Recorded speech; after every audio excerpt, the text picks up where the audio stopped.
Assalamualaikum warahmatullahi wabarakatuh. Gimana kabar kalian hari ini? Semoga sehat dan bahagia selalu ya. Nah, pada pertemuan kali ini kita akan membahas mengenai bukti-bukti evolusi.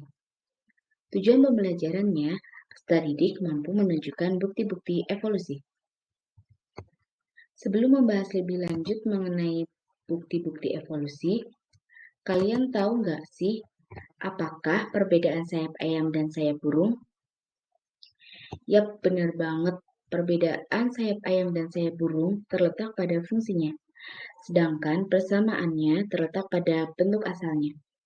Persamaan bentuk dan perbedaan fungsi pada kedua sayap ini termasuk salah satu contoh bukti-bukti adanya evolusi. Jadi, bagaimanakah sih caranya untuk menunjukkan bukti-bukti evolusi?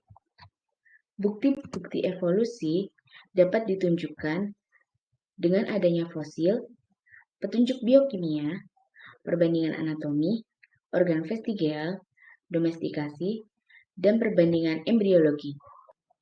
Yuk kita bahas mengenai bukti-bukti evolusi.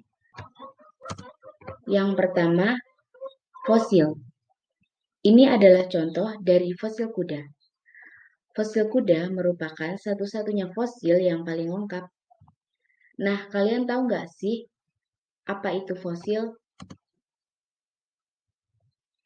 Fosil merupakan sisa makhluk hidup yang terperangkap di dalam permukaan bumi dalam waktu yang lama dan telah membatu. Fosil ditemukan dalam lapisan bumi dan jarang utuh sekali. Penemuan fosil yang jarang utuh ini disebabkan karena adanya pengaruh air, angin, bakteri pembusuk. Dan yang kedua, terdapat bagian tubuh yang tidak membatu. Yang ketiga, terjadi lipatan batuan bumi akibat tanah longsor, letusan gunung berapi, dan gempa bumi. Yang keempat, hewan memakan bangkai yang kerap membawa bagian tubuh mangsanya ke tempat lain. Selanjutnya, ada perbandingan anatomi. Perbandingan anatomi ini terdiri dari dua, organ homolog dan organ analog. Kalian tahu nggak sih perbedaan organ homolog dan organ analog? Organ homolog ini merupakan organ makhluk hidup yang bentuknya sama tetapi fungsinya berbeda. Contoh dari organ homolog ini dapat kita lihat dari tangan manusia dengan kaki depan kucing, sirip dada paus, dan sayap pada burung dan sayap pada kelelawar. Sedangkan untuk analog merupakan organ makhluk hidup yang fungsinya sama, tetapi bentuk asalnya berbeda. Contoh dari organ analog ini dapat kita lihat dari sayap serangga dan sayap burung.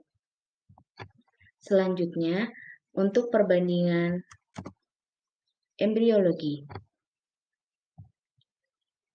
Hewan multiseluler mengalami embriogenesis, dimulai dari zigot sampai embrio dan terdapat persamaan. Perkembangan individu dimulai dari dibuahinya sel telur sampai individu tersebut mati disebut ontogeni.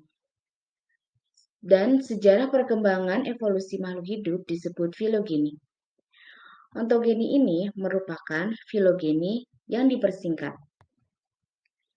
Selanjutnya, bukti evolusi ada biokimia.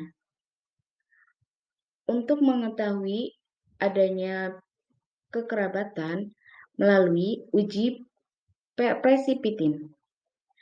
Adanya uji presipitin ini untuk mengetahui keberadaannya.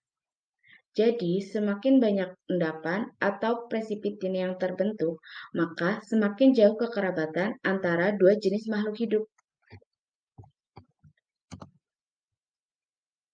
Selanjutnya, organ vestigial.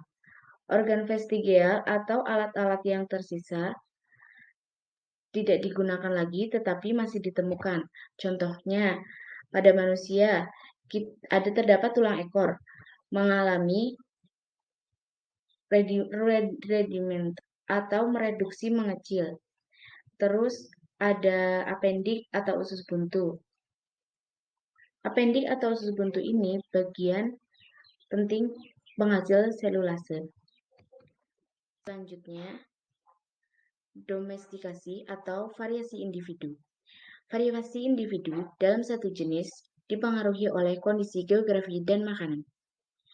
Variasi individu dalam pembentukan gennya akan menghasilkan keturunan yang berbeda.